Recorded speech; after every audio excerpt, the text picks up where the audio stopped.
ഇത്തവണ ആടുകളെ പറ്റിയാണ്. മലയാളത്തിൽ ആട് ചെമ്മരിയാട്, ഇംഗ്ലീഷിലാണെങ്കിൽ ഗോഡ്സ് ആൻഡ് ഷീപ്സ്. ഒരു വർഷത്തിൽ താഴെ പ്രായമുള്ള ഷീപ്സ് ആണെങ്കിൽ ലാംബ് എന്നും വിളിക്കും. നമുക്കറിയാവുന്നതുപോലെ ഗോഡ്സും ഷീപ്സും ഒരു ഇനമല്ല. ആട് വർഗത്തിലെ 2 സബ് സ്പീഷീസ് ആണ്.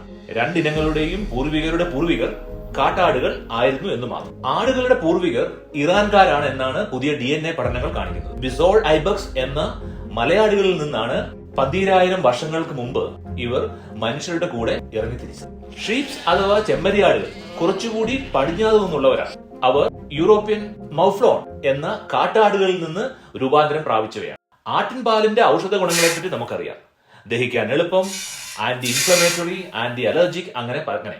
സായിപ്പന്മാർ ആടിന്റെ ഇറച്ചിയെ മട്ടൺ എന്ന് വിളിക്കുന്നു. ഷീപ്പിന്റെ ഇറച്ചിക്ക് എന്താണ് ഇംഗ്ലീഷ് പേര് അറിയാമോ മലയാളീസ്? കാട്ടിലെയും നാട്ടിലെയും കൗതുകങ്ങൾ അറിയാൻ ഈ ചാനൽ സബ്സ്ക്രൈബ് ചെയ്യുക.